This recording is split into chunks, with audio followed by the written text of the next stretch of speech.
How many of you are new to the work today? Would you raise? Oh my goodness, what are you doing here?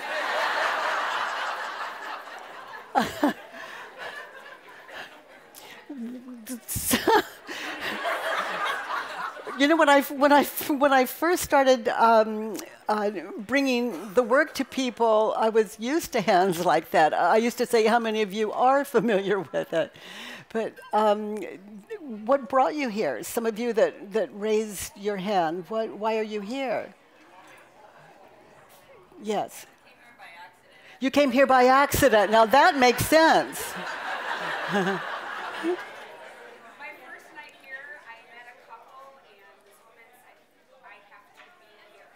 So the first night you were here, you met a couple, and the woman said, "I have to be here." So you took that on. Yeah. I saw you speak 3 years ago at Wisdom, so I wanted to spend 2 hours.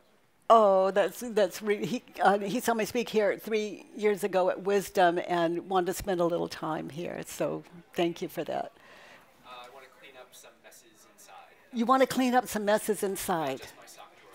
Not just your sock drawer. Yeah. Yeah. I really hear that. Oh my gosh. Oh, yes. Oh, you were invited, and I hope it was a good friend. Yeah. Okay, family. You know, I was doing the work with some people, and it was in a place where there were very large boulders, huge boulders, and they wanted to do the work. And I said, "Well, let's do it up there." And they said, "Well, there's not enough room." And I asked him if it was true, and you know, it wasn't. There's always room for one more, and then we have ways of like not enough seats in here to accommodate everyone that wants to be here, and so that is the way of it in the world. It's any kind of frustration is what the work is for. Any kind of disappointment, that's what the work is for. And the work, so many of you are new. The work is a way to identify the judgments and assumptions that are running through your head. You believe them, and the effect of that is suffering. At whatever level, you know, on a scale from 1 to 10, suffering is suffering. And when we're suffering, we don't make the best choices. So when we are suffering, when we're believing these judgments that we put on ourselves, people, the world, when we're believing those judgments, then there's no room for wisdom. Wisdom never moves. It's always available. It's a given. But what we're believing over that, it's not going to do war with it. That's why it's wisdom. It doesn't do war. But if we question the judgments that are like fog and smog and fake news, that's what they are, it's fake news. You know, nah, nah, nah, nah, nah, nah, nah, poor me. He did that. He hurt my feelings. So if we question those judgments, then wisdom is there. I mean, you're in touch with it. And again, it's always there, but you're more in touch with it. That will give you a life that would serve not only you, but your world. And peace is the way. War, we have tried and tried and tried and tried. And the war with the self feels like fear. And that's fake news. Whatever you're believing is the cause of the fear. So some of you that aren't quite tracking what I'm saying, just know it's not necessary. Everything in its time. So I invite you all to close your eyes and just relax. Get still.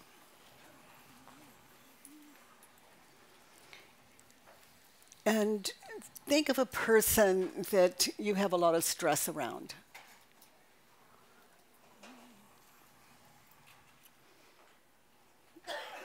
Someone that frustrates you, or it doesn't have to be someone you live with, or it can be someone in the news. It can be someone you do live with, someone you work for, or someone that works for you.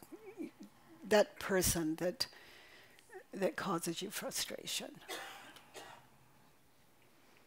or disappointment.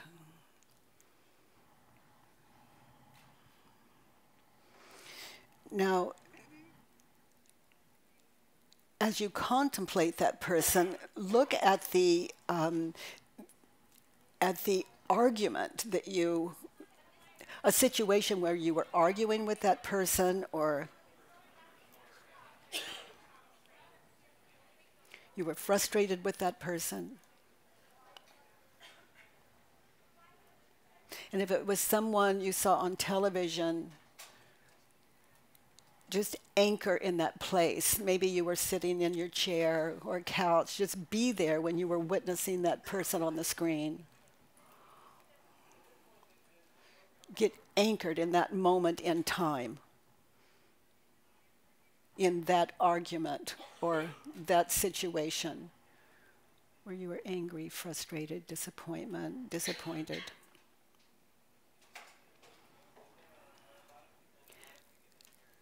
How many of you are in touch with that moment in time? How many of you are not quite in touch with that moment in time yet? Okay.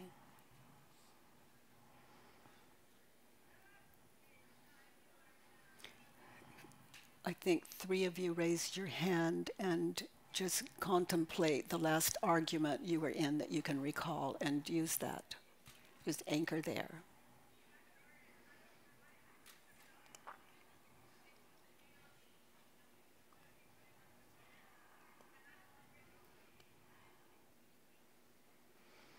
Now, feel as closely as you can, get in touch with and experience the emotions that were happening inside of you in that situation.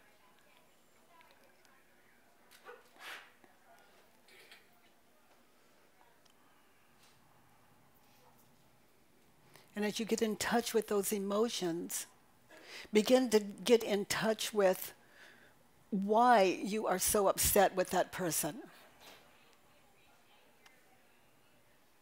in that situation, in that time and place. Identify why you're so upset with that person.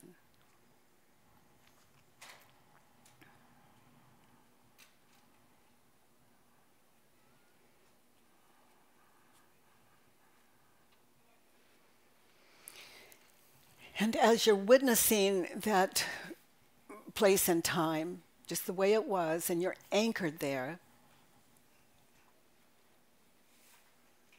name the emotion. Was it fear? Was it anger? Was it jealousy? Was it...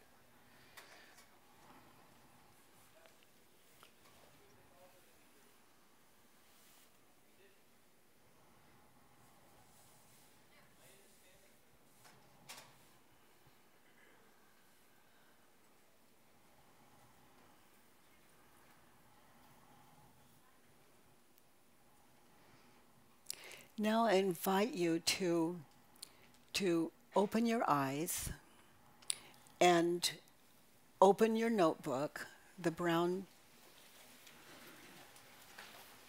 folder, and find the Judge Your Neighbor worksheet. And you have everything you need to fill in statement number 1. I am angry at blank because, and then why you're angry, or whatever emotion you're working with.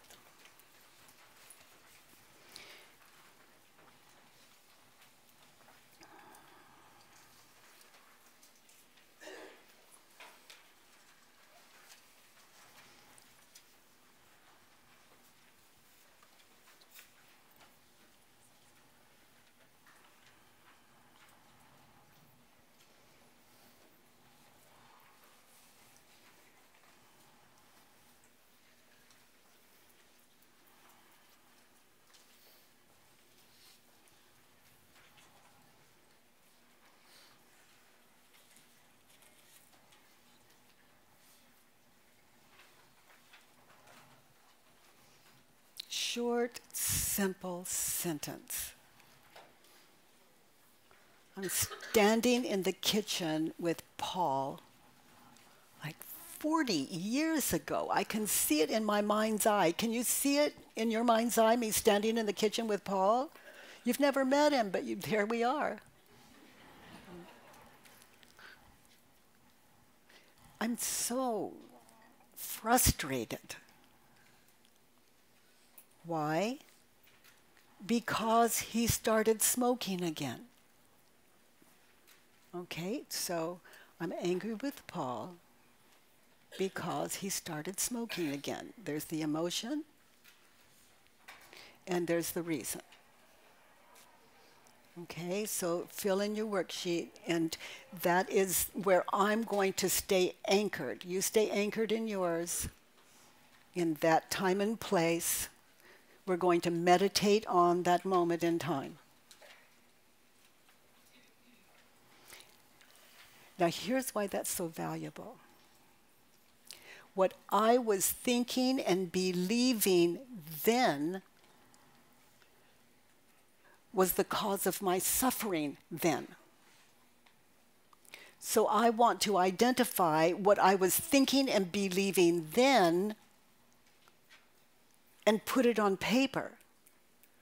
Just imagine what I was thinking and believing then if I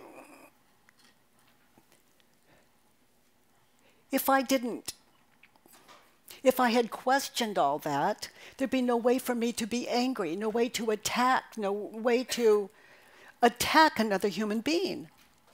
This was my husband at the time.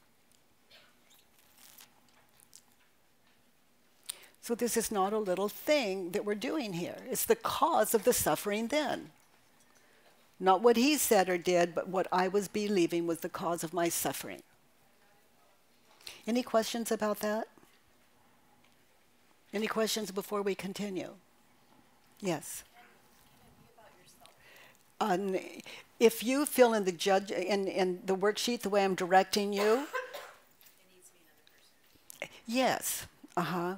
Because the ego's too close. If you judge yourself and you're just beginning, the ego loves for you to judge itself. It's like, oh, forget about it. I got this one.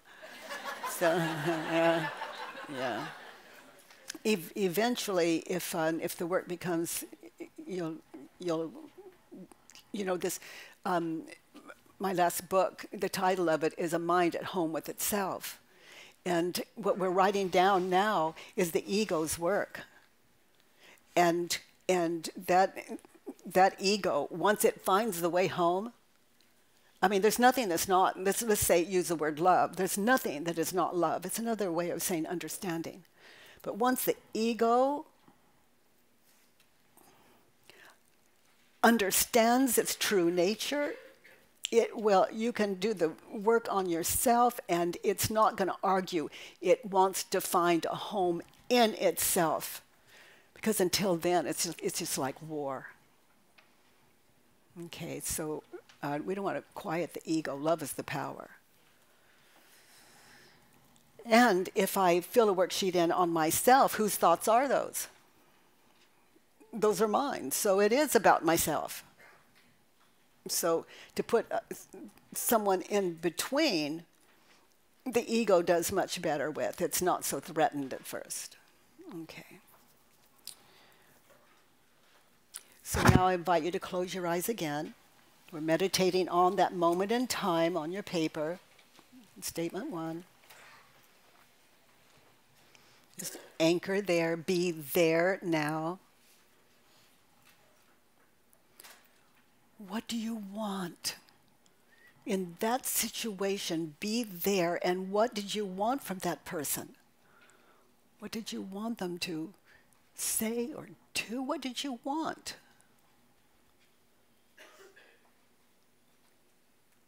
And once you've identified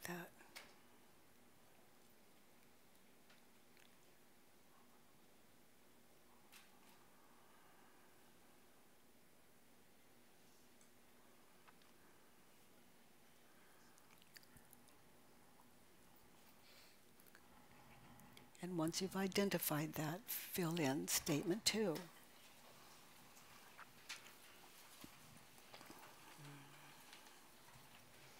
Meditating on a moment in time,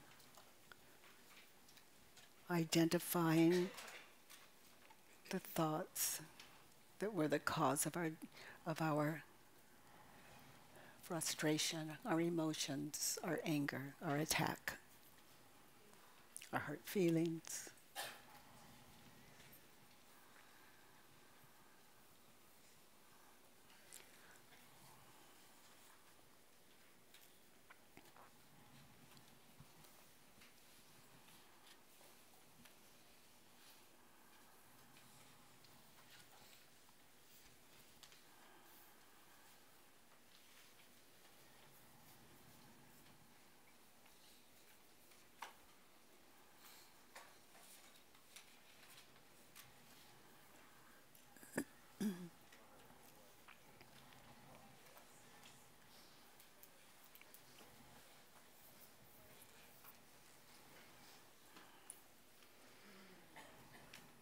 So, again, close your eyes, be there now, anchor there, meditating on that moment in time. To get what you want, direct that person. Give them clear direction. They should, or they shouldn't. And when you are in touch with that direction, fill in statement 3.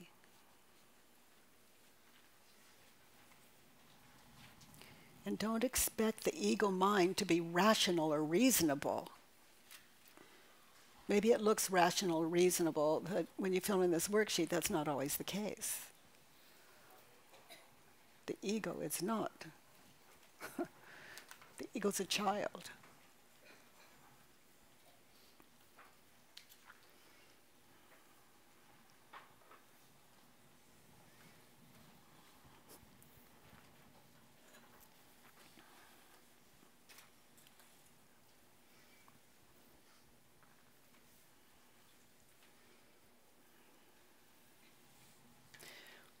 When we're frustrated, we're angry, we're frightened, we're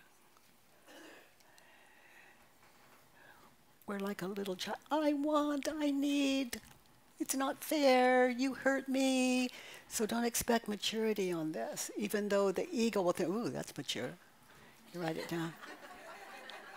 But the whole point is we are identifying, we're becoming so still, we're identifying what we were thinking and believing in that situation, because that's going to set us free today.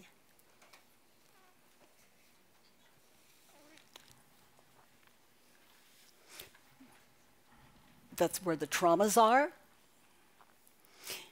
And no one can take care of those traumas for you but you. And what you've written, some of you, it's not a great big trauma, but it's traumatic enough. You carry it for 40 years. So when you're seeing those images, does it bring peace or war? You know, Paul has died years ago, but that won't stop me from loving or hating him, or loving or resenting him, or feeling uncomfortable. No one dies, they live here. It's not done till it's done. We are identifying the cause of all suffering so that we can go on with our work. Our work of making great change in this world of fake news. So close your eyes again. Be there now in that situation. I'm in the kitchen with Paul. We're standing there together. I'm facing him. He's facing me. I see that there's a vase of flowers on the bar area there. There's a window in the room. You know, I'm being there now.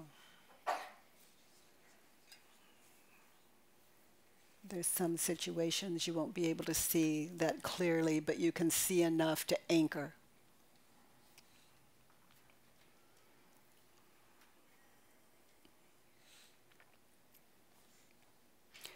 Now begin to get in touch with, if you could go from that emotion, let's say it's anger, if you could go from anger all the way to happiness, whatever that is for you, what would it take? What could that person say or do or be? What do you need to be happy from that person in that situation? What was it? There was something there you just knew if she would just. So what do you need to be happy? And when you identify what you need from that person to be happy, to shift that emotion, fill in statement 4.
What were your thoughts about that person? And don't expect them to be kind or nice. How can they be? You're angry. How can they be? You're frustrated. But so important that we identify them because we're believing the same thing today. We can go back then. If we can wake up there, it affects now. It really affects now. It affects your life now. And it's lasting.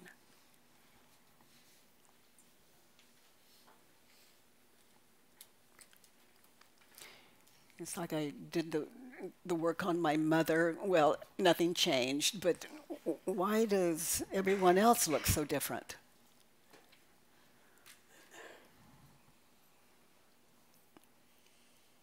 I continue to do the work, and now my mother looks like they do now. Inquiry.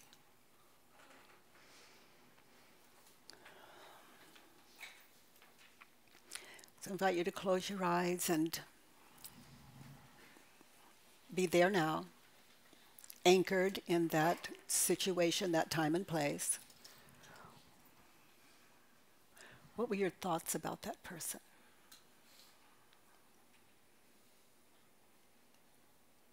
Paul is arrogant. He's hopeless. He doesn't care about me. He's a liar.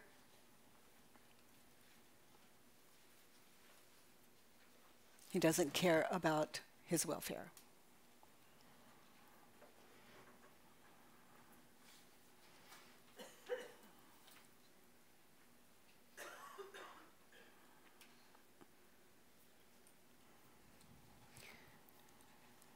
And when you're in touch with what you were,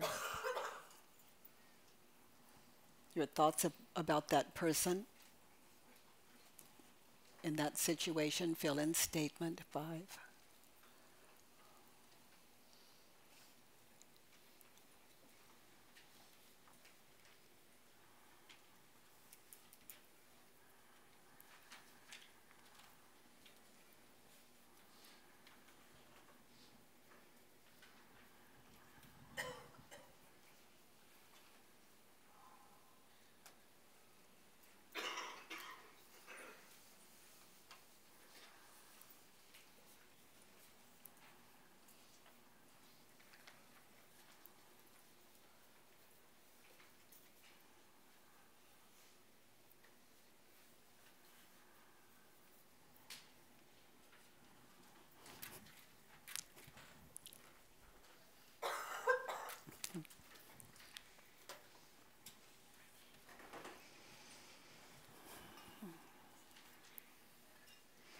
I really like number 5. It's a place where the ego can just fire like a shotgun. You know?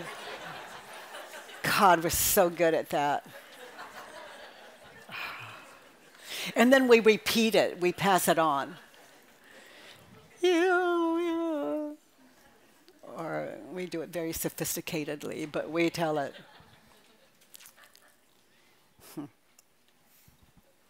What is it about that person or that situation you never want to experience again? Get in touch with that and fill in statement 6.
How many of you need more time? Good.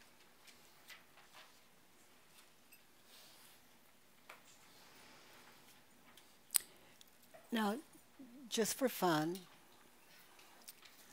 I invite you to think of someone maybe you live with and love.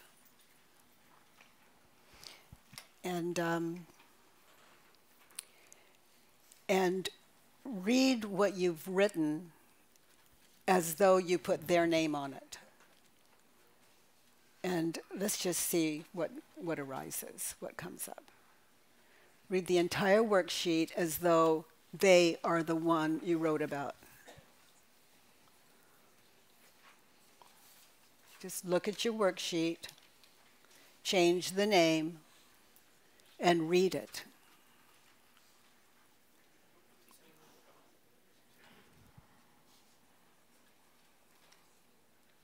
Just see how familiar it is.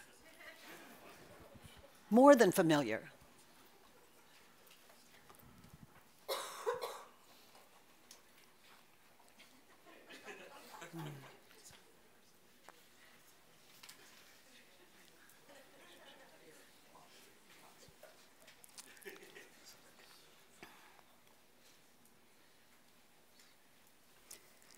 So what you were believing as you were filling in your worksheet, what you were believing then, those are the thoughts that you're still dealing with now. Those are the cause of separation, trauma, your emotions, and the way you treat others. I would never think that way about one of my children unless they didn't give me what I wanted.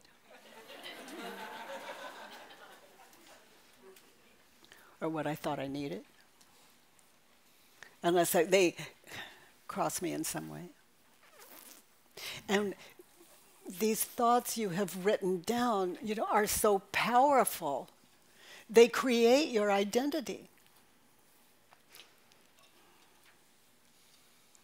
I know who you are. Why? Because I believe it. Other than that, there's nothing wrong with you. I may want to look to myself.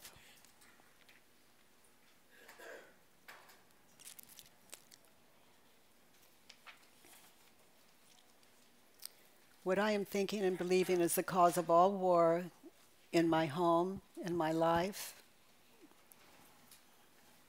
Boarding a flight to this city or that city. Walking across my living room floor. These thoughts on your paper, it's what you're traveling with. And they will attach to anyone. It's the ego. And again, I welcome the ego. I love the ego. It shows me what I need to wake up from. It shows me that I'm out of this world, out of my world, the world of my true nature. And I have just believed myself into a falseness that's frightening, that's separating. So as you look at your worksheets, what are you noticing? What are you becoming aware of? Anyone share it? Raise your hand. Yes.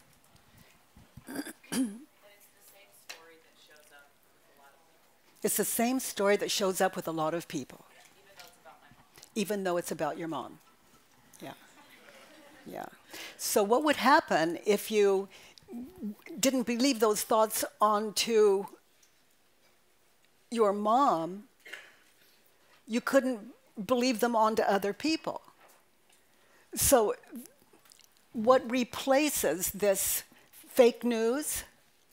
What replaces it is wisdom.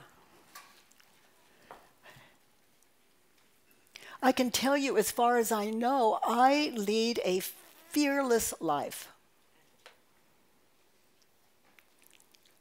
I've come to trust, I can't even get into that,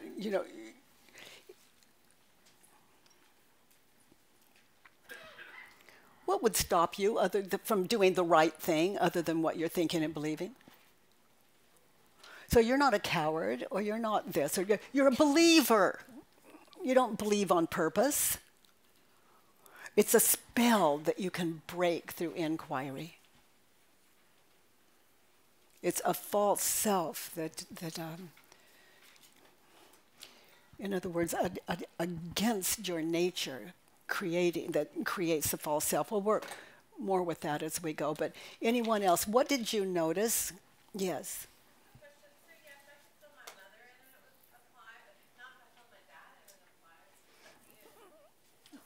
No, just notice how it carries over. Yeah, there's nothing exact here. It's just I want you to notice that if you put it on one, you're likely to put it on another. Yeah. And read it again. Do you put that on yourself? You're another. Okay. Anyone else? Yes. So here, sweetheart, here.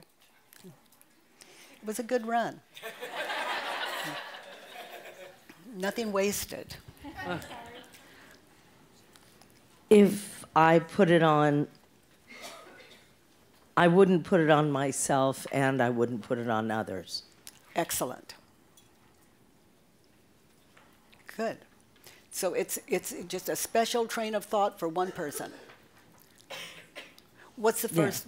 Read the first one. I was not treated with respect or patience in what I was saying. Okay, so you're judging yourself. So, that's why you're not having the experience we're having here. So, and that's okay. So, you mean I'm judging no, I'm judging the other person. Okay, I didn't hear that. I What did you write for statement 2? am angry with Wendy because I was not treated with respect or patience in what I was saying. So what did you write for statement 2? Because I don't understand that one. In the situation, do you want them to change? I want Wendy to think before talking or making a dirty look or combative body language. You want Wendy. Wendy to Yeah. take a look at that. Yeah. Right? To think before speaking or. Well, let's keep it so simple that even my mind can track it. So just that first part again, I want Wendy to think before talking. Okay, wouldn't you want that for us?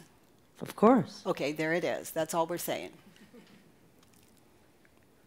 Okay. So I would think that for everybody in the room to think before It's speaking. just not foreign to you to put it on someone else or for Okay. someone else. Okay. Yeah, that's the point. Okay. Okay, thank you. Sure. Okay, so who would volunteer to read the first thing they wrote on their sheet? Yes. The microphone here. Or you can start and I'll repeat until she gets the mic here. I have kind of a lot of emotions, but I should pick one. But, Hi. Hi. So read what you wrote. Okay. I decided to work with my mom today. I am afraid / angry / heartbroken / sad.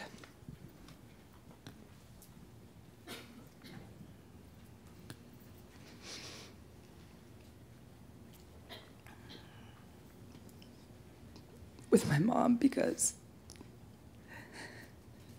she doesn't understand / love me and wasn't there for me.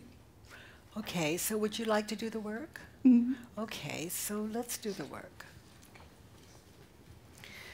So the work is a way to question the thoughts I'm believing that cause my suffering.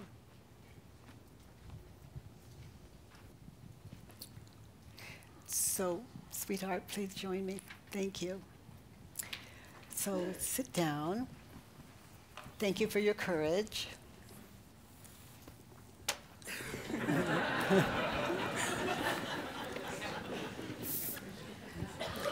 Okay, and read it again.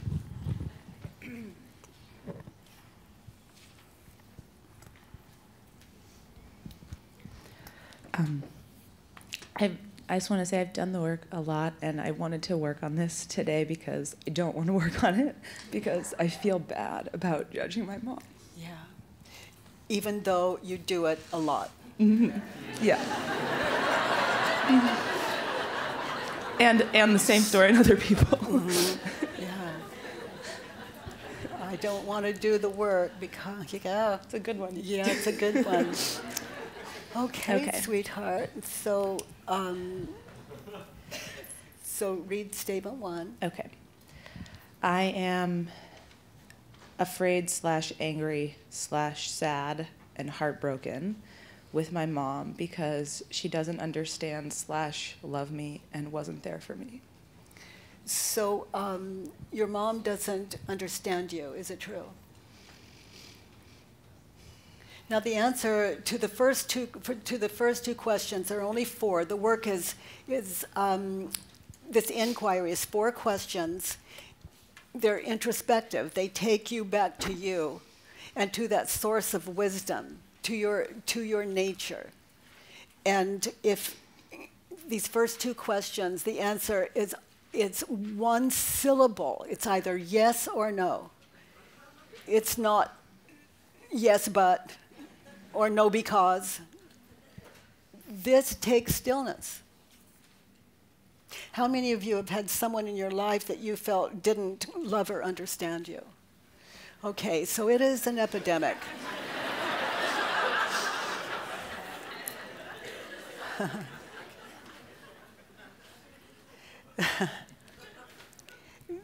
So, what is the situation where you're believing this? So it was a situation. There's a lot of them, but I just The one that you were writing. Yeah, the one I was writing was I'm sitting on the floor in a house my mom had moved into.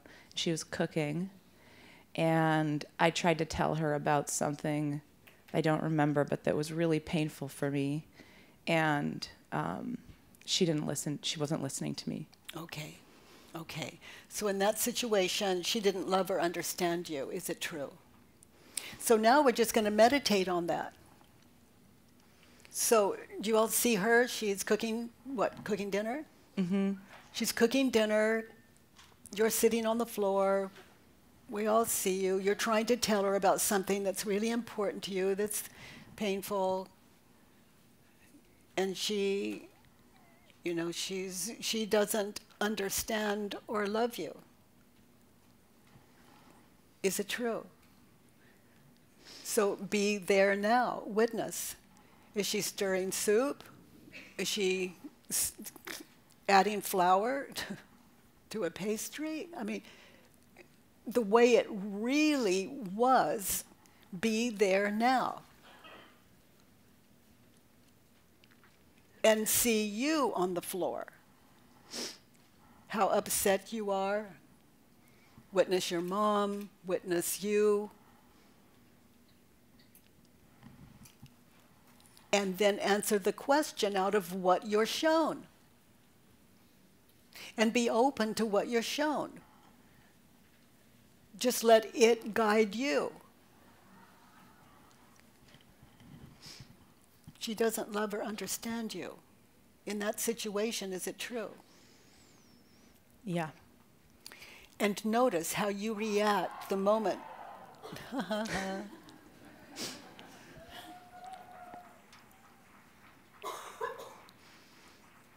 Cause for celebration.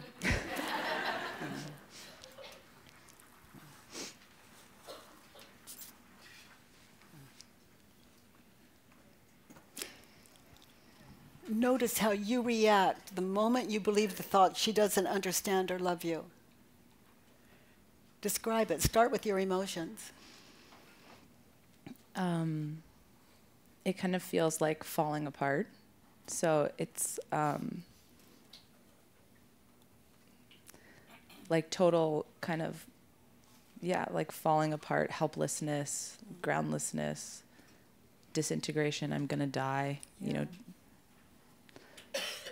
heartbreak. Yeah. Okay, so eyes closed again, sitting on the floor, witnessing your mom. Who would you be without the thought, she doesn't understand or love you? Just witness her fixing dinner without the thought, she doesn't love or understand me. Get in touch with that one. You know, when we see her and we start putting Post-its on that person, she doesn't love me, she doesn't understand me, she's ignoring me, she's, you know, all those Post-its onto that image, onto that body, that object we call mother. So that fourth question, drop the Post-its, take them off, and witness what you witness. From the floor, who would you be without the thought, she doesn't love or understand you? So it's hard to do that. Well, yes, because your entire identity is tied up in it. Mm-hmm. You know, this is, you know, inquiry, you lose identity, and it leaves you clearer. The absence of confusion is the absence of suffering.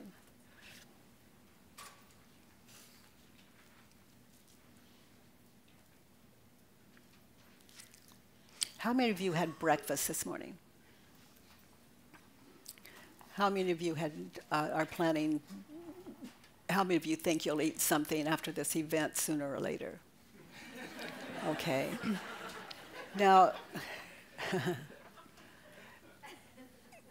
so those of you, how many of you had breakfast this morning? Okay, really? Where's your proof?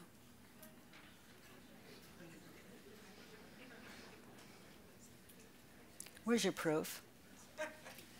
Did you see you having breakfast this morning? You saw an image of you having breakfast this morning. Those of you that did not raise your hand saw you not having breakfast this morning. Okay, so you see that image.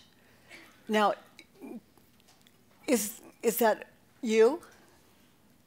And those of you thinking that you're going to eat something following this event, is that you? That is false self. You see that image of you at breakfast or not at breakfast? The one eating something later? Yep, that's me. How do I know? I can't touch it. It's not real. What is that? Pure imagination? Isn't that pure imagination? Can you prove you had breakfast this morning? So ask the person that had breakfast with you, and they'll say yes. Does that make it true? You believe this, you believe them, you believe, you believe, you believe.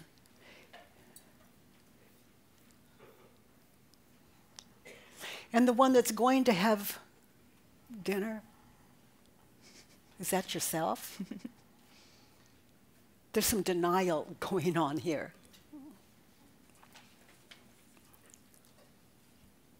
So what is this? Is this myself?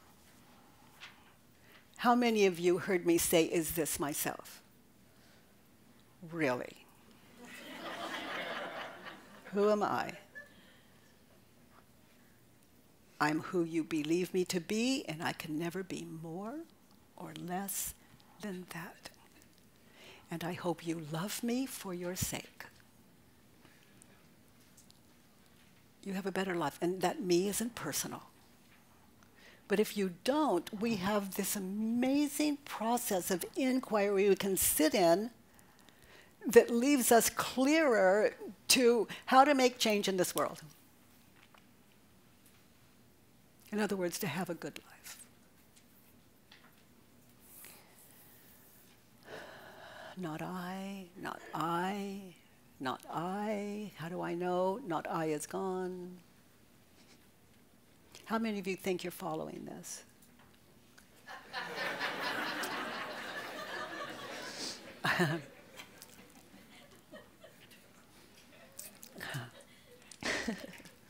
Okay, how many of you did raise your hands or did not raise your hands? Okay.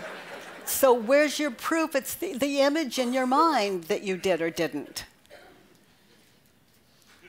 You know I'm not messing around here, right? I can say this is not a game, but it is the ego's game. And if I'm busy being disconnected from another human being, like my mother, if I'm busy disconnecting and I'm suffering and I'm blaming her for it, that is hell. Who created it? I did. Where is it on your worksheets? Who wrote it? Me. It's worth looking at. Yes. Well, but then who did? In other words, But then who did? I get what you're saying, but who's sitting in that chair doing the work? I leave that to you. She said, who is it sitting here doing the work with me? And I just leave that to you. Like it's whatever I think it is, whatever you think it is. Whoever I believe her to be. And it's, what I can tell you is I'm connected. I'm connected. I'm listening. I'm not at war with what is. And that's where change takes place. It makes sense. So, I mean, I'm so busy with my mother doesn't understand or love me, I'll put that on anyone. That's a pretty lonely world.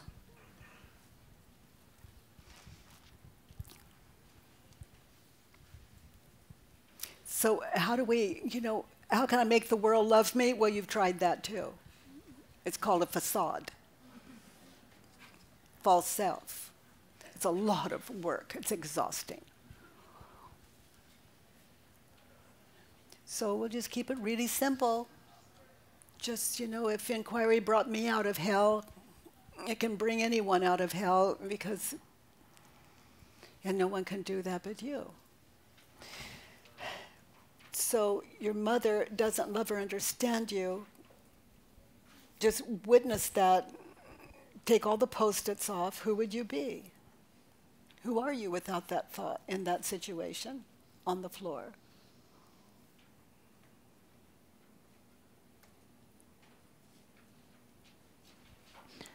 I guess I just am. Okay, and then later you don't have to guess, just a little more sitting in it. And yeah, I guess I just am a witness. So where did the heartache go? My mom doesn't understand or love me. Turn it around. I don't understand or love me. Isn't that as true in that situation? I mean, I can see how. Yes. Well, it's just a yes or no. Okay. But in that situation, you don't love or understand you. Is that as true?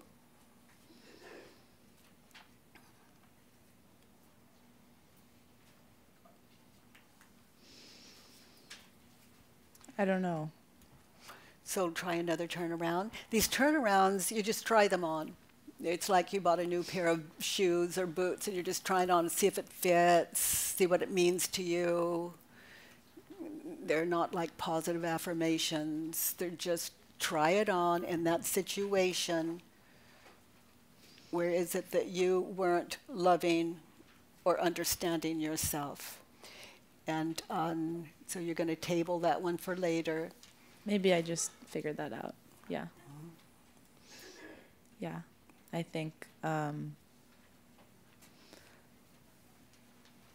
I can see how, like, I wasn't being there for myself in that situation. And in this situation also is connected to many, so sometimes like I can go to it, but then like all the times this happened, it comes back. So, Yeah. but so I can see how. That's why it's so important to anchor. Yeah. And to respect the other situations where, Yeah. but to anchor there. Mm-hmm. So yeah. So find another turnaround. Mom doesn't understand or love me. I don't understand or love her.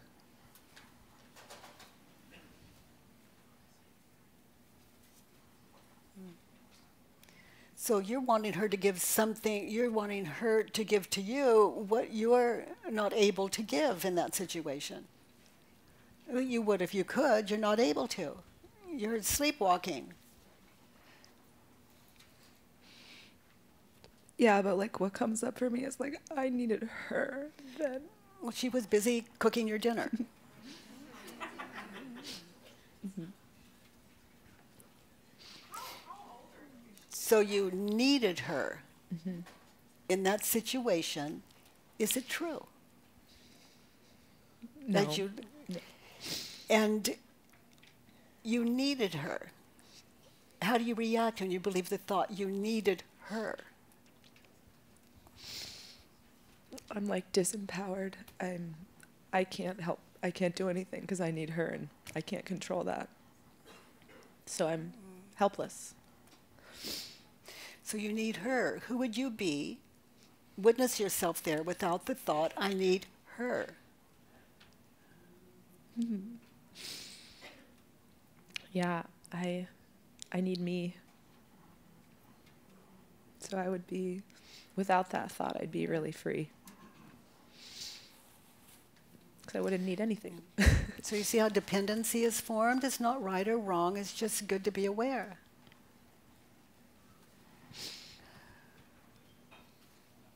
So you need your mother in that situation.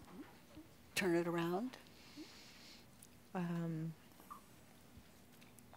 I need me in that situation. Well, you're looking at me like I'm supposed to have the answer.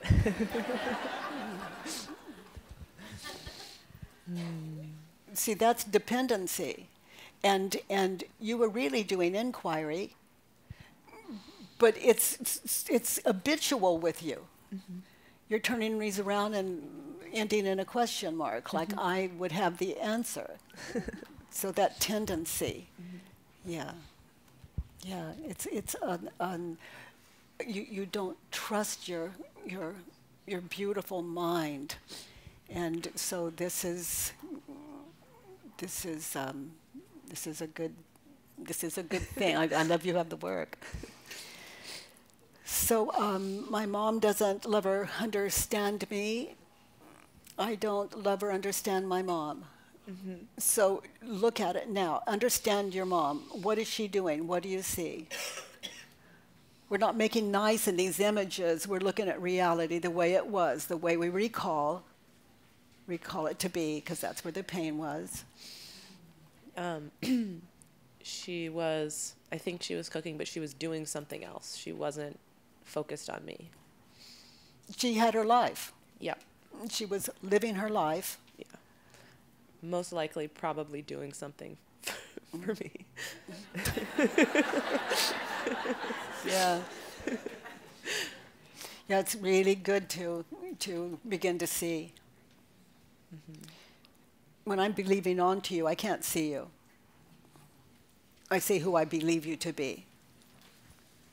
So through inquiry, we can see things like, well, actually not probably doing something for me. She was. And you won't necessarily see that, but it's not surprising if you do. So, but knowing your mother as you do, probably so. Okay, so your mother was not there for you. Is it true?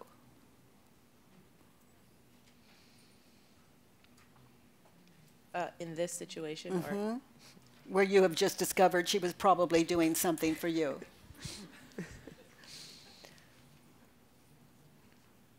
I'm trying to go really slowly to not just jump to the answer because it's really easy to. So we're really meditating on a moment in time. So go to the place where someone wasn't there for you, or use her mother from the position of the little girl on the floor. She wasn't there for you. She's doing something in the kitchen. Looks like dinner, maybe. So what's coming up for me is she was physically there, but she wasn't there in the way I wanted her to be there. Did you tell her how you wanted her to be there? I think so. You did? Did you say, turn around, face me, listen to me, stop what you're doing, I need you to focus here? No. So, so your mother is not psychic. No. You see where I am with this? It's like if I am in enough pain, then she'll turn her focus on me. There are really other ways to get someone's focus.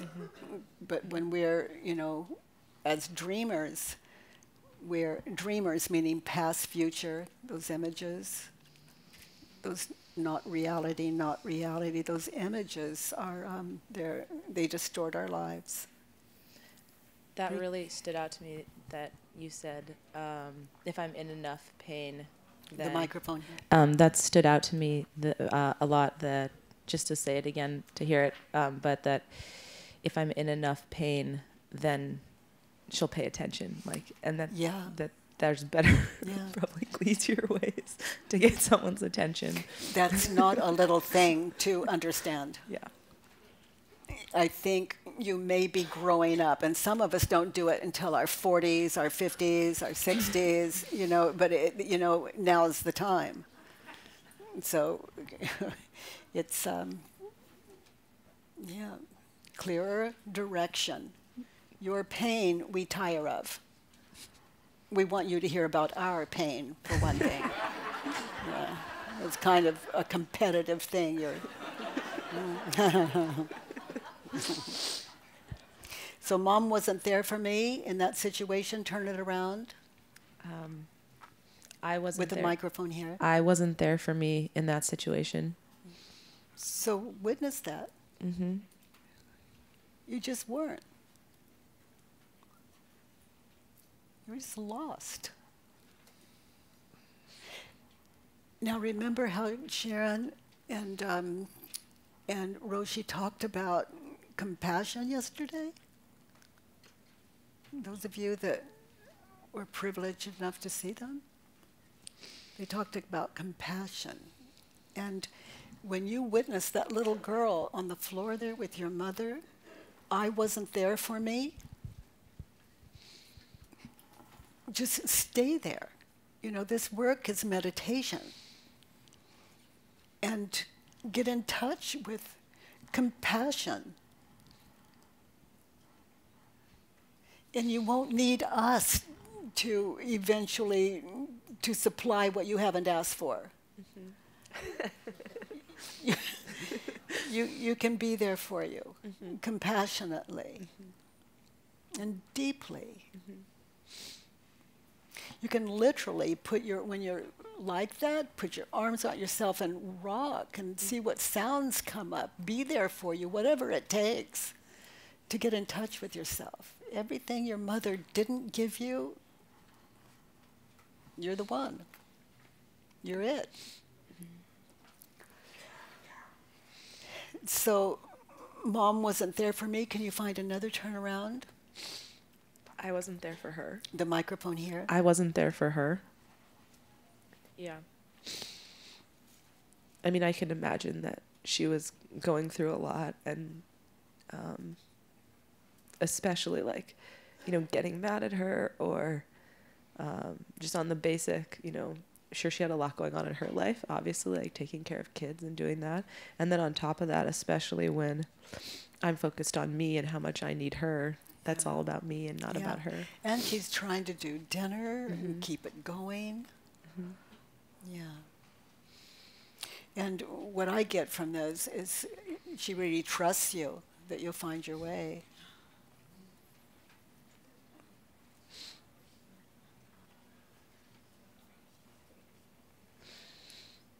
I'll think about that. Well, she did not tend to you. She went on with what it takes for a mother to prepare dinner for her, take care of her family. Yeah. Yeah, I think she does trust me. So let's look at 3. Okay.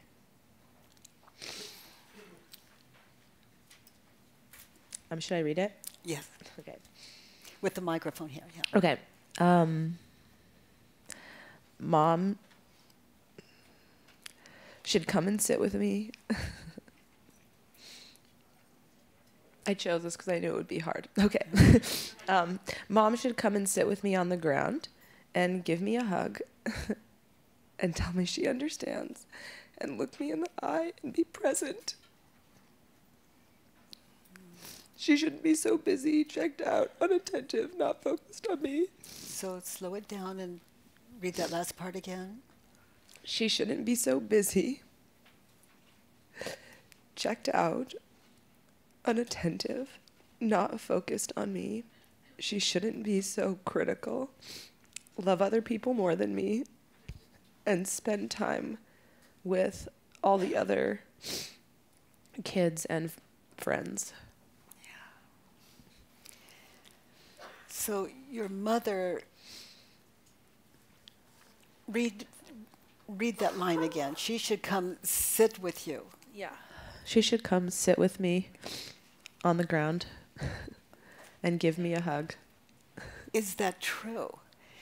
Now, to see that, get a clear image of your mother, and you know her responsibilities that she takes on, you know the other children. She should come sit with you on the ground. Is it true? No. No. So look at her. Mm-hmm.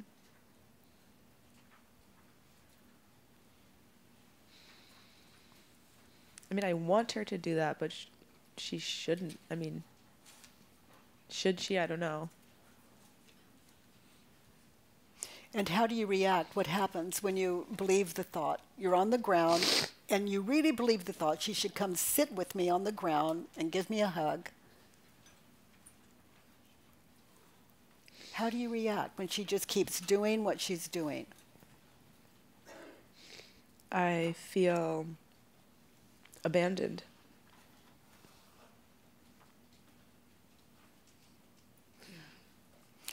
Now look at her without the thought. Witness her life. Without the thought that she should come sit with you on the ground and give you a hug. You want her to honor your life, honor her life.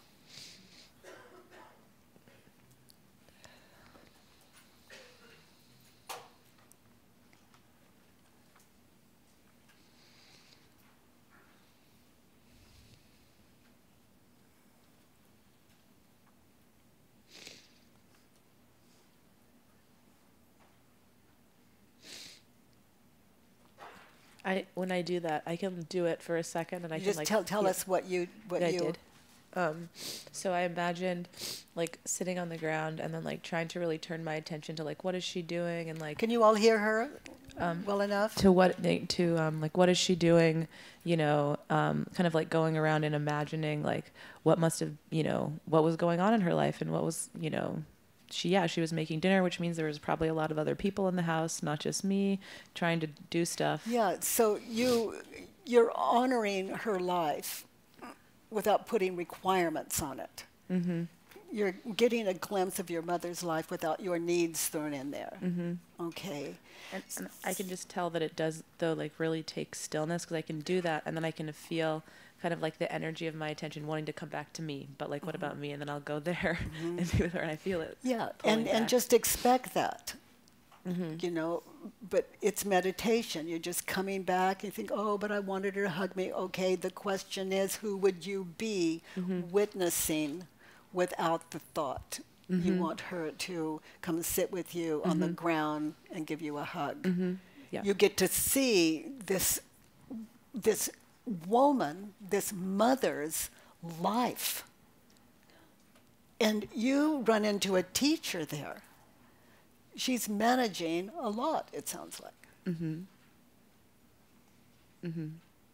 And when you sit in that, meditate in that, it could be that you're seeing her do things that you don't want to take time away from. What do you mean? It means, you know, I respect and admire what she's doing. I don't want her to stop to sit on the ground with me and give me a hug. You can get a glimpse into it. Maybe you won't trade it, but let's turn that around and see what is possible. Okay. She should come sit with me on the ground and give me a hug. So try this turnaround. I should get up off the ground, stand with her, and give her a hug.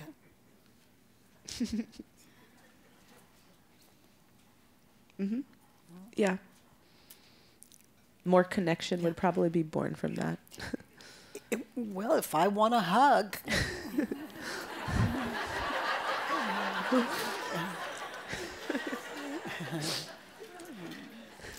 You know, would I rather have a hug or suffer? I mean, this work will really mature you in a hurry. How many of you are meditators? Oh, you will love sitting in, is it true? Eventually, everything you say will just end in a question mark when you take on this practice. It's a beautiful thing. It's like, he hurt my feelings, and when is it true, it just becomes alive in you, a part of your mind that comes with this practice. It's like, he hurt my feelings. It turns into, he hurt my feelings? And your mind just is open like that. It's just open to everything. It's that don't know mind that you may have heard some people speak to. Don't know. He's going to kill me. He's going to kill me? It's just like, wait and see. Wait and see. Wait and see. Otherwise, he's going to kill me. How do I react when I believe the thought? What kind of life is that? Who would I be without the thought? Meeting that person with understanding, like standing with the mother, giving the hug, getting the hug, and standing with the person that's going to kill me. Say, I had the thought you want to kill me, and let's discuss that. What is it about me? Is there something I can change? Is there something I can do? Because you're standing with an expert. Yes, honey. It's not on. Oh, no, it's.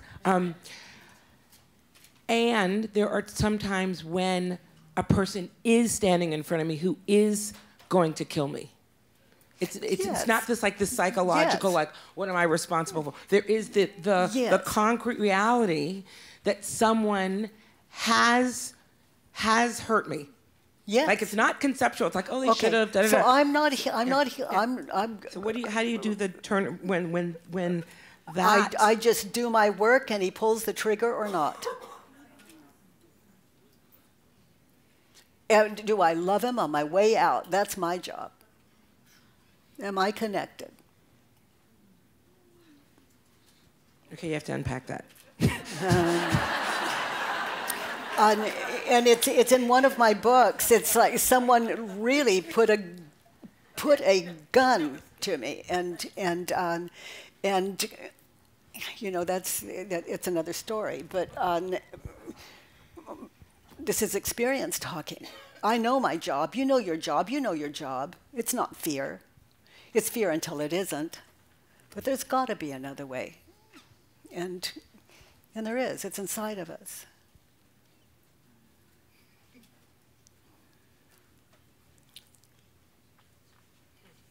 And the man that said he was going to, there was a cuss word in there, and then kill me, it's that don't know mind. It's like, could be true. Don't know. I don't even know if he believes it.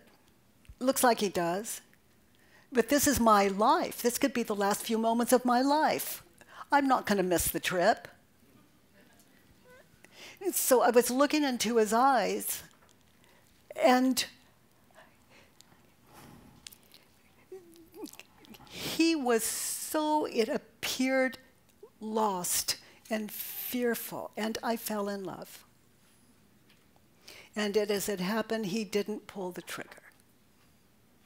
And if he had pulled the trigger, am I going to go, ah, or am I going to wait to see if it hurts first? For all I know, it doesn't. And is it possible to die? I say this because we have so little time together today. Death is a belief. This work will take you prior to all pain and suffering. It's about getting still and just meditating on these questions, just to see what's shown. And it works with any practice you've got. And the work doesn't say you have to answer these questions. They're just kind of hanging out. You use them or you don't. Yes.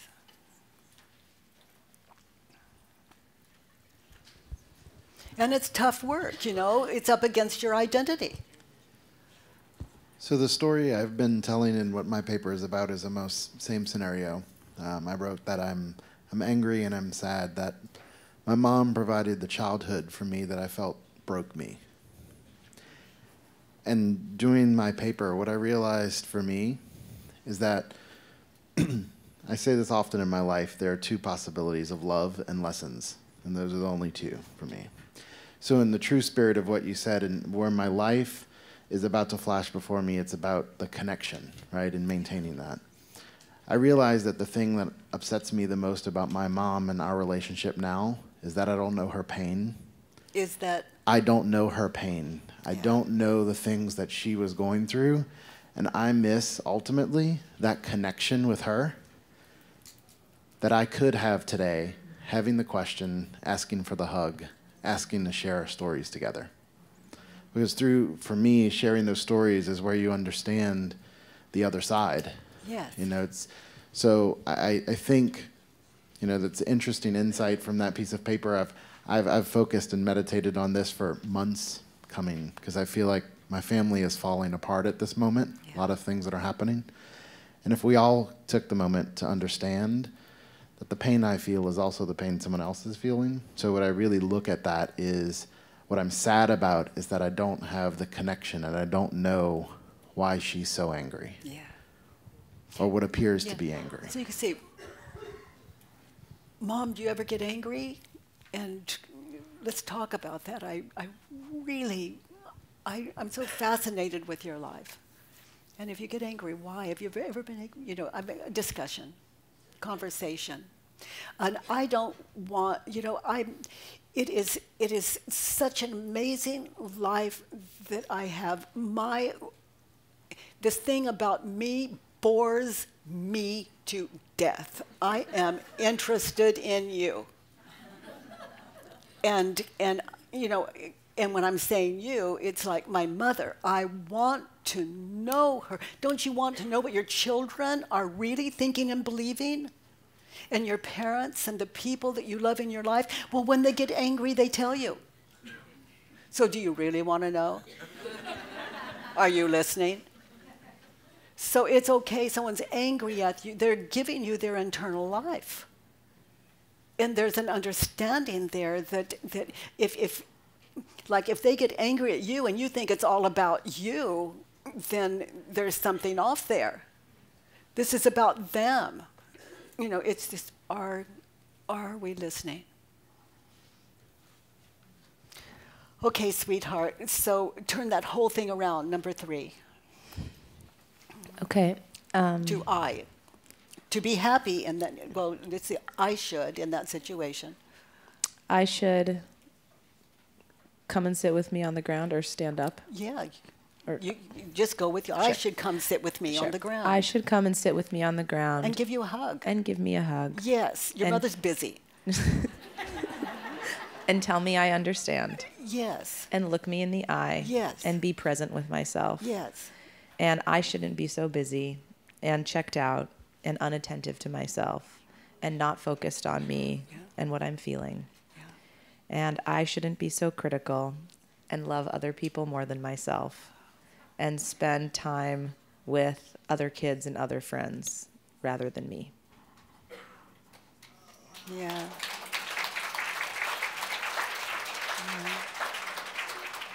Okay, let's look at 4. It's really so boring, you know, okay. Really, you eventually will bore yourself to death.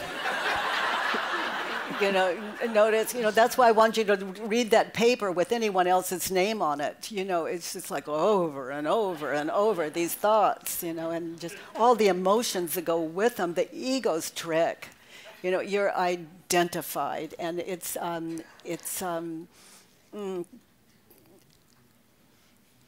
well, I'm more interested here. Let's just keep going. Read 4. Okay.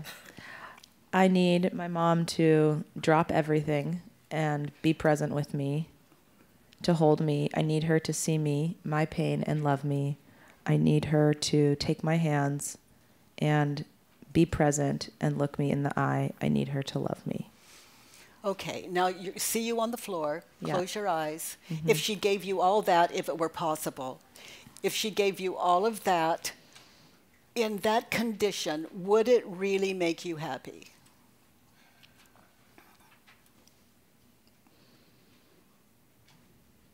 I know the right answer, but I'm trying to come to it actually, so hold on. Maybe you don't know the right answer. Maybe that's why, you know, sweetheart, to really sit in this practice, you have the belief, you know, I know the right answer. I would write that as a sidebar and question it later. Because you think you know where you're going, so you skip. You know, the ego will have you that way.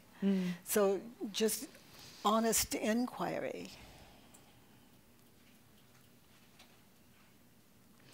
I can't know that if she did all of that, if in the next moment I'd be happy, if I'd be okay. You know, when in my work, when I was like that, doing the work you're doing on situations, when I was like that, and I was curled up in a ball, and I wanted someone to hug me and all of that, and I didn't ask, and I did all the most ridiculous things so that they could see I needed a hug. And if they had hugged me, it just would not fix me.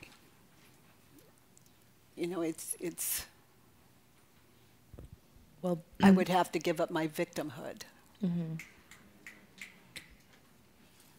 Well, and also it wouldn't fix me because I need me. I don't need her. So let's turn it all around then. Okay. I should. Okay. I need. I think we're on need. I need. Yeah. I need me to drop everything and be present with me, to hold me. I need me to see my pain and love me. I need me to take my hands and just ground and be present and look myself in the eye.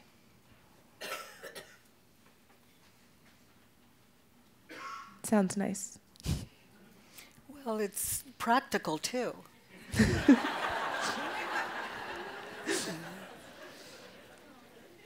I can also make that happen. Yeah, it's no longer a hopeless situation. Yeah. You know, if you want a hug, why does it have to be that person? If you just do it, you know, and if you don't, do you really want it?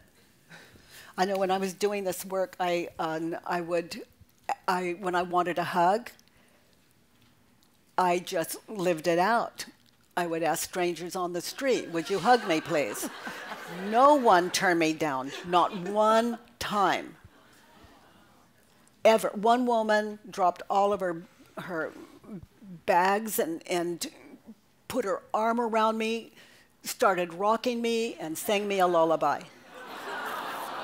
It's who and what we are. We put the Post-its on people, and we frighten ourselves away.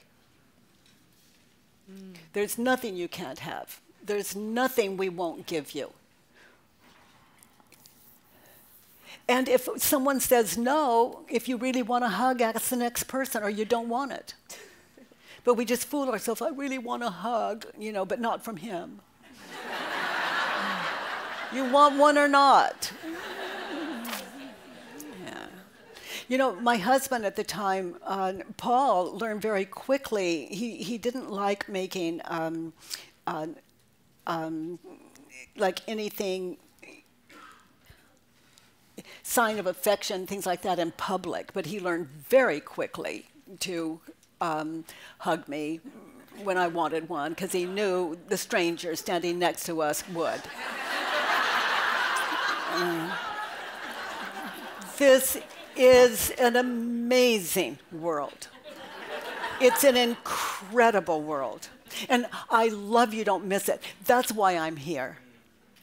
I love you, don't miss this beautiful world. to wake up to reality is to wake up to a world so beautiful, and to make change. That, you know, I keep moving that into the equation. But just because you get free doesn't mean you get crazy. You know, it's who would you be without your story? Let's look at 5. Mom is disconnected, not focused on me, missing the point, not seeing me, too busy for me, doesn't care about me, doesn't understand me, doesn't love me, can't make me happy, abandoned me when I needed her over and over, isn't safe or trustworthy, is aloof, a bitch, hurtful, and too critical. Familiar? Yeah. Yeah. So, but isn't that how we think sometimes? Okay, so this paper, it's yours. It's personal. That is you with you, and I hope it serves you well. And we're not taking like deep time in is it true and how we react when we believe the thought. But this work is always free on thework.com. And how to do it. And there are people there that will work on the helpline that will work with you free. If you just take your worksheets and call them, they'll work you through it one-on-one and hold you in it and support you. And in this little time we have, I love that you someone's hand is up, and that's where my focus went.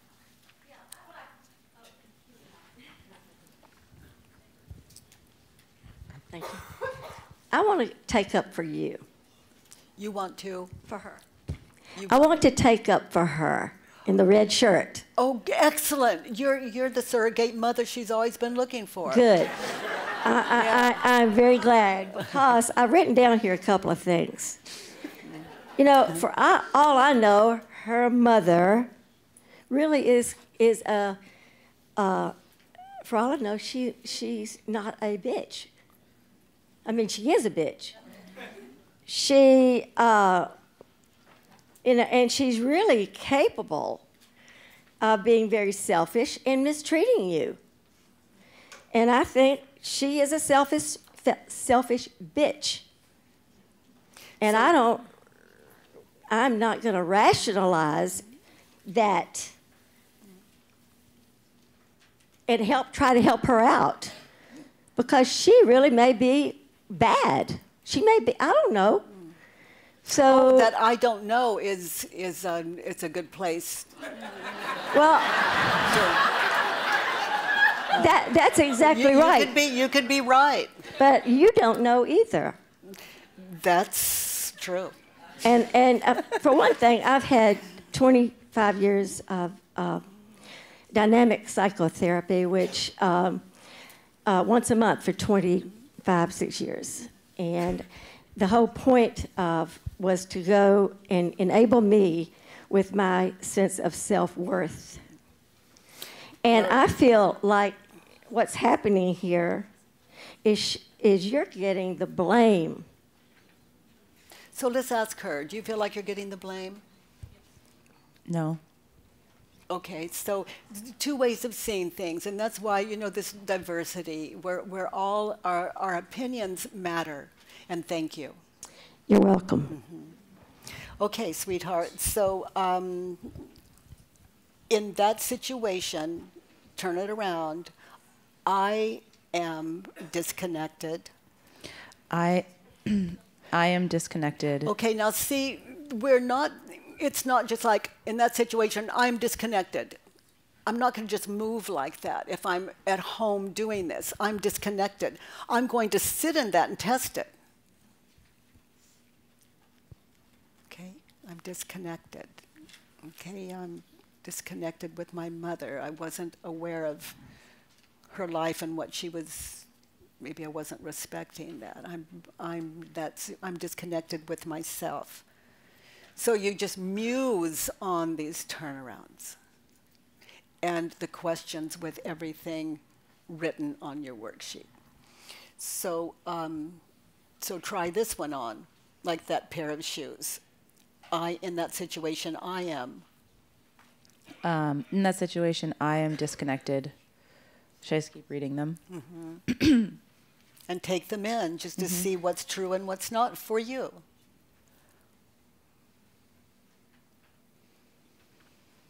And read them. Do it as you go. Just Okay. all at the I same am time. disconnected, not focused on me.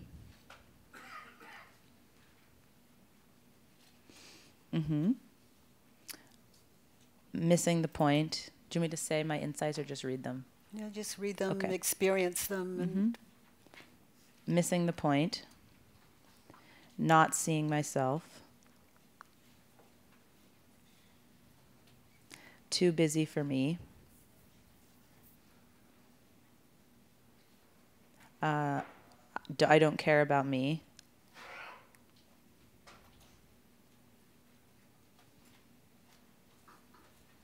So I'm not, that one I'm not getting as much. But don't understand me. well, for me, not caring about me would be I'm not hugging myself. I'm not even asking my mother, would you hug me? I'm not moving toward her and say, I could really need a hug right now. I could really use a hug right now. You know, so that's where my mind would go with that. But it's not easy sitting on a stage here in front of this many people and being introspective when you're being recorded. So, yeah. So I always am amazed at the people that have the courage to sit in this chair like this. It's just not that easy. So. I don't understand me. I don't love me.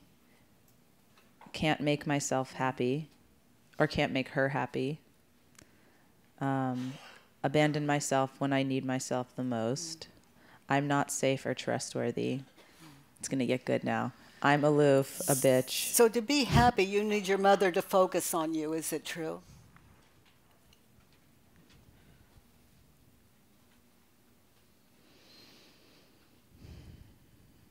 Like you've learned. I know I believe that, but no, it's not true. You've experienced quite a bit sitting here. And with that in mind,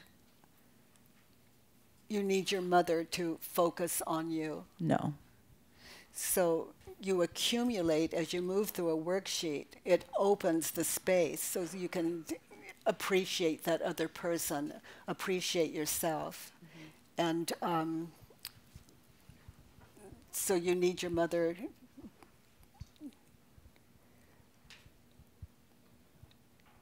Your mother is not seeing you. Is that true? Can you absolutely know that it's true? She doesn't see you. You were pretty obvious. So she does see you.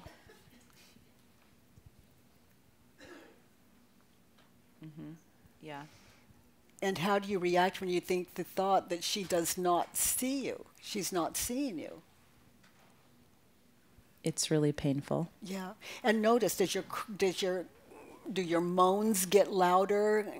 You're witnessing yourself, how you react and you believe the thought, all that pain you're showing, do you double up? You know, and what do you do to get her attention and become needy, if at all? Just notice how you react when you believe the thought. I think for myself, I actually don't do that, and that's what's Wow. that's what's painful. That I don't say that. Yeah. Which is probably why me would feel abandoned by me, because I'm not asking for that. So she does see you. You're this child on the floor that has no problem, that doesn't need care. And I don't know that I have that much to say that, but are you just sitting there like no problem whatsoever? Or did I misunderstand you? No, we'd had a conversation, but I mean, I'm not bleeding or, Okay, so, okay, sweetheart. So your mother doesn't love you, is it true? No.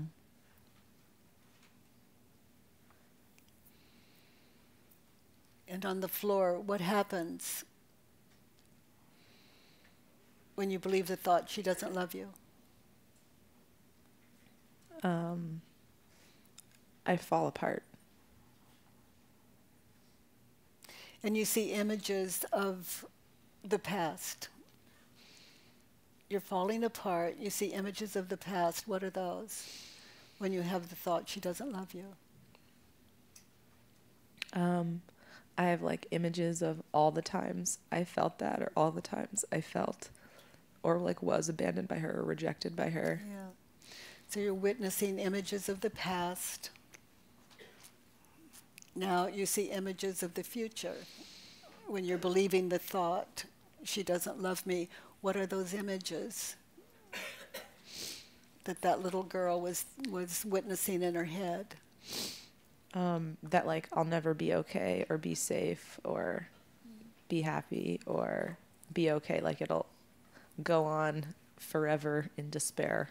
Yeah. Yeah. So you're watching the you of the future going on in despair. You're seeing the you of the past when it was repetitive. Okay, so that you in the past, was that imagination or was it you? From right now? Wherever you are. Well, unless I was there, it's imagination. I mean, that's imagination. And that you of the future and all that despair you're going to have in the future, you see that image of you? Is that you or is that imagination? Well, is there even me right now? Well, if you jump ahead, Yeah. you know, So it's imagination.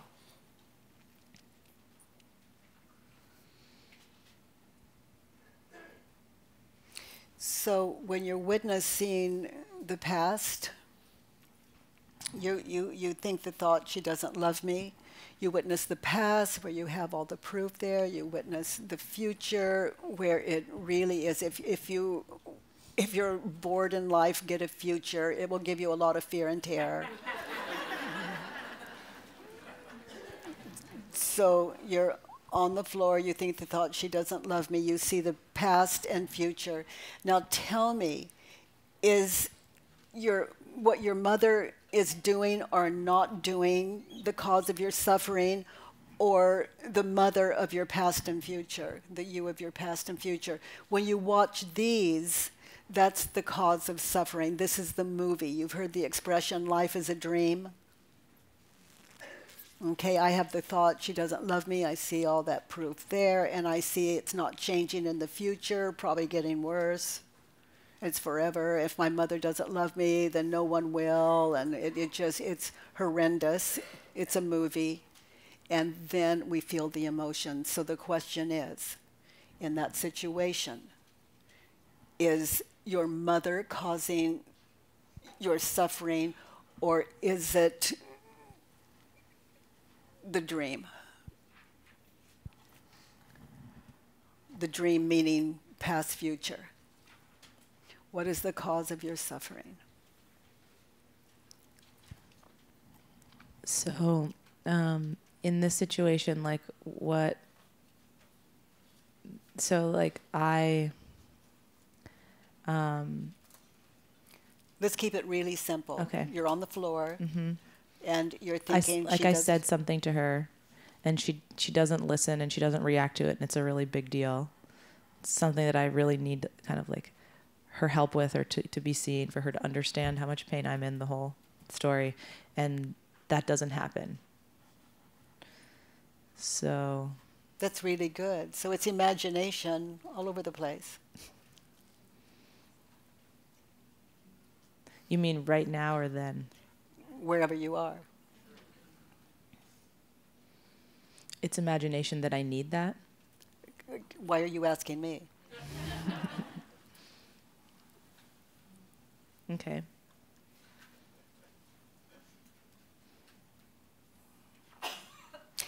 Let's say someone slaps me.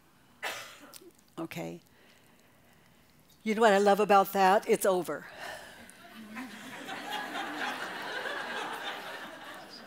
Life is good.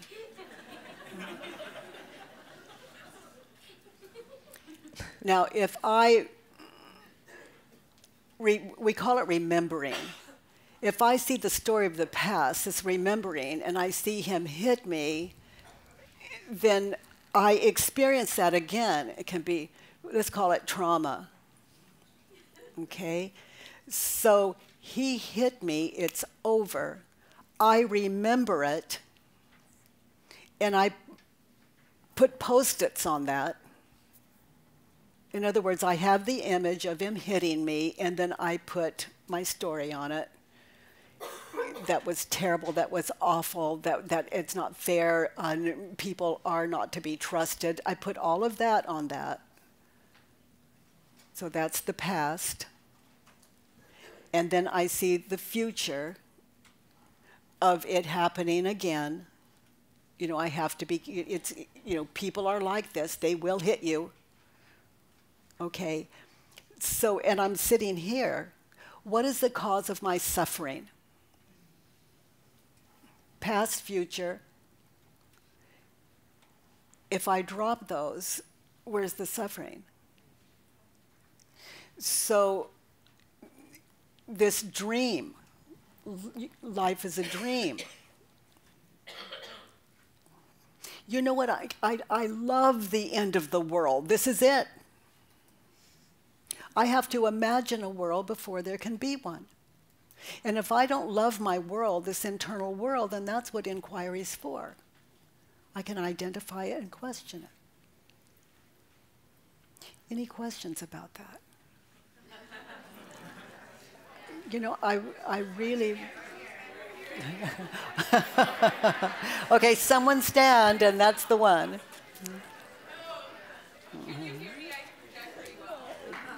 There's a microphone. Oh. Thank you, Byron. I really want to hear you talk about this in the context of racism and sexual violence. Okay, so give me a scenario. My scenario is about being catcalled on my bike when I ride shorts in the summertime. Okay, so I'm on my bike, and I experience the catcalling, okay, and where's the problem? Until I believe onto that, is there a problem? How many of you can hear that? I mean, understand that? Okay, so they catcall, I'm riding my bike, someone catcalls, I think, oh my gosh, you know, what kind of neighborhood am I in? And are they going to chase my bicycle? And also, when they do that, do they have guys up ahead that are that's a signal that I'm coming? Sure. And then they're all going to, I mean, it just, this is story of the future. I want to take it one deeper. Okay. I experienced sexual violence in my family as a young person. Yes. My body holds it. Yes, it does. My neurobiology holds it. Yes, it does. So I get that there's the beliefs. I get like transformative justice processes and all of this, but the tissues. It's what you were thinking and believing. Okay. Or here's what I suggest, what you were thinking and believing during that attack that you want to identify and put on a worksheet. Okay.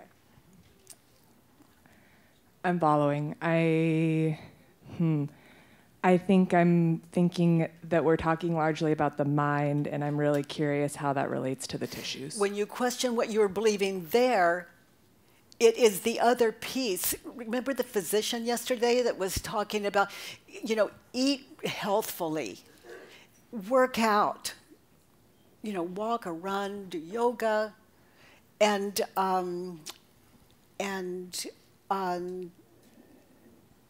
there was a third one, and meditation, and you know, those things. And in my experience, like I spoke yesterday with a woman that was raped when she was young. Yeah. She has done the work on that. Yeah. And she can still see the images and everything, but what she was believing at the time, she questioned, so it that she tells me that trauma is completely gone. Yeah. So I'll pass that on to you. And I happen to believe this woman, and but only she can say. Yeah.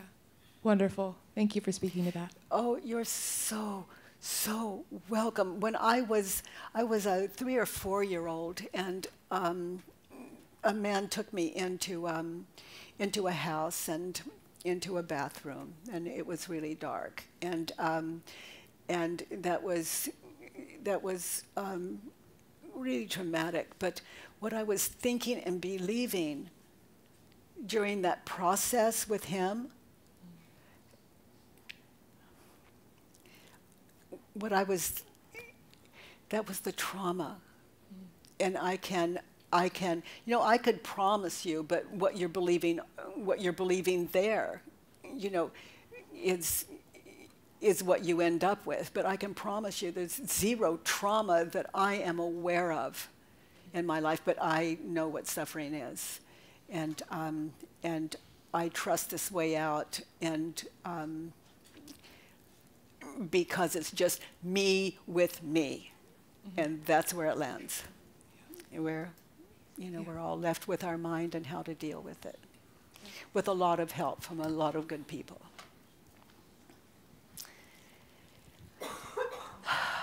Okay, who needs to speak? Let's look at the last one before we take another question. And I've really cheated you on this, on our time together, big time. At no time did we really get still and without crosstalk. Just really get still. I could work on one concept, 30 minutes, 30 days. I could, how do I react when I believe the thought that he doesn't care about me in that situation? Just that one question, how do I react when I believe the thought? And all the times maybe I put that on people that work, always working in me, always working in me. So that last one, just so people can get an experience in it for themselves. I don't ever want to be hurt by her, feel abandoned, feel unloved, feel unaccepted, feel rejected, feel alone. Choose one of those. Which one is the most powerful for you? Feel unaccepted and rejected. So I don't ever want to feel rejected by her again. Mm-hmm. Okay? I'm willing to feel rejected by her. Again. I look forward to feeling rejected by her again. Because if it still bothers you, your work's not done. So you take that to your next meditative session. And what I love about the work is I don't have to do any work other than identify what I was thinking and believing and to write it down in that situation. And then when I sit in the questions, I wait and I'm shown and it's given. Okay, questions? Who needs to do this? Just stand up. You hear this gentleman here? Right there? Yep. Uh-huh.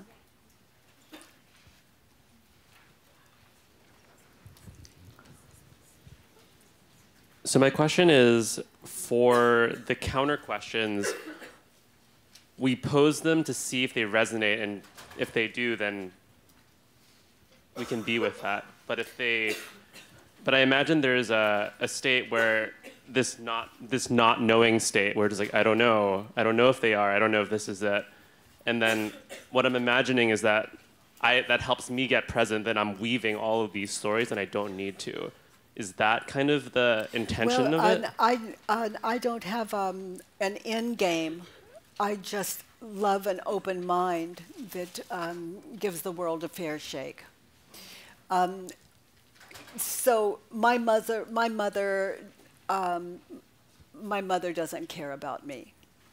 Okay, so she's dying, she's giving all of the furniture, everything she owns to my brother and sister, and nothing to me. Okay, so my mother doesn't care about me. You see the questions on the folder? Yeah. Okay, ask me the questions.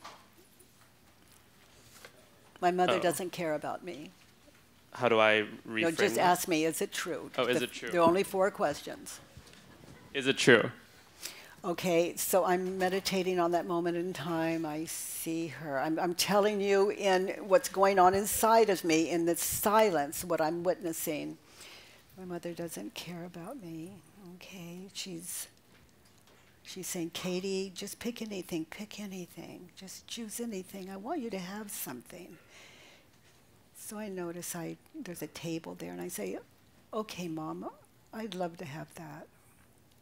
She said, oh, no, I gave that to your brother. And this goes on and on and on for several days. My mother doesn't care about me. Is it true? So you see what I was witnessing in my mind's eye? All the proof she doesn't care about me. Okay, she doesn't care about me. So now the second question. Can you absolutely know that that's true? Okay, she's saying, not that. You can't have that. I gave that. My mother doesn't care about me. Can I absolutely know that? No.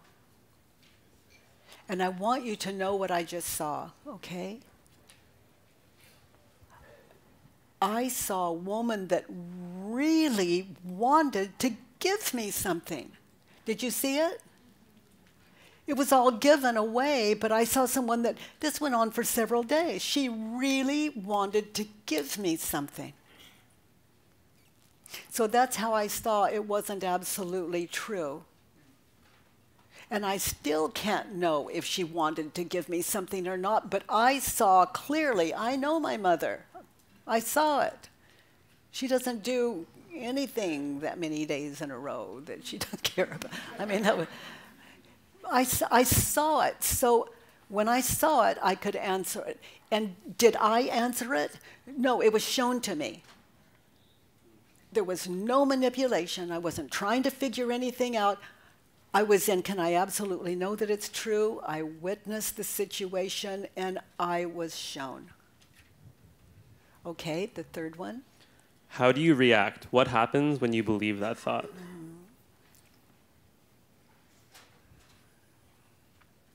What am I doing? I'm witnessing. When I believe the thought.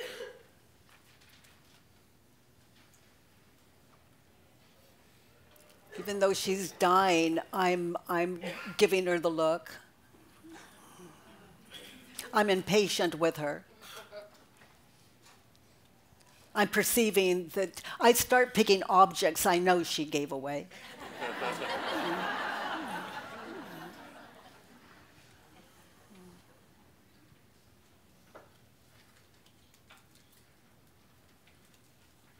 I lose patience with her.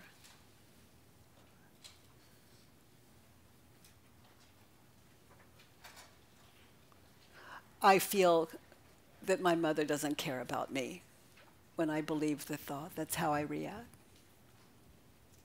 Yeah.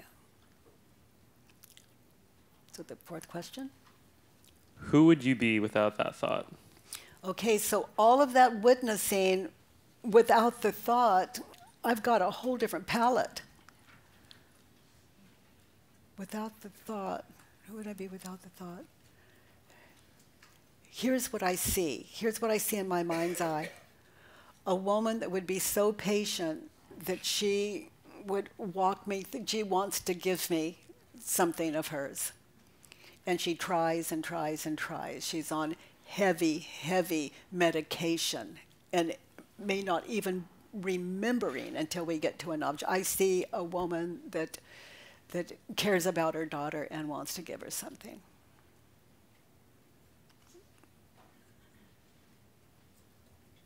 Really wants to give her something.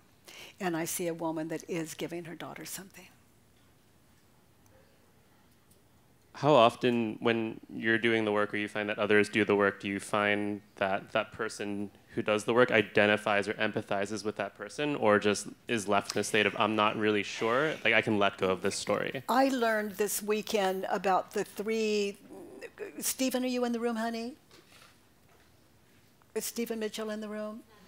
No, there are 3 things in Buddhism, and 3 noble truths. Does anyone know what they are? The 4 noble truths. Yeah. Suffering. Okay, suffering. So when I believe the thought suffering, suffering, the cause of suffering. And we saw the cause of suffering. It's what you've written down on your judgments. Your judgments that you're believing prior to investigation. So the cause of suffering. The cessation of suffering, how okay, suffering ends. Feelings, how we react. I was aggressive. I felt unloved. And when I'm doing my work, I sit and I want to know where the emotion starts. And I want to know how much emotion that is involved when I believe like the most trivial thought on my worksheet. You know, how much, maybe it starts like here, and you think it consumes your whole body. Maybe it only consumes that much. Or you think that's all, it's just here, and you notice when you sit and you get still with it, it does consume your body. But to make friends with emotions, and so we don't fear them so much, and we begin to recognize from those emotions the cause of suffering, one of the noble truths. The cause of suffering is what I'm thinking and believing. So you can see there's no goal here in inquiry. My mind is just open and I'm witnessing. And what's the other 2? The last one is the end of suffering, freedom. The end of suffering is to as I question what I'm believing, I'm waking myself up to the dream, and you heard how I sit in inquiry with that. So the work starts with the first noble truth, and it takes us to the end of suffering.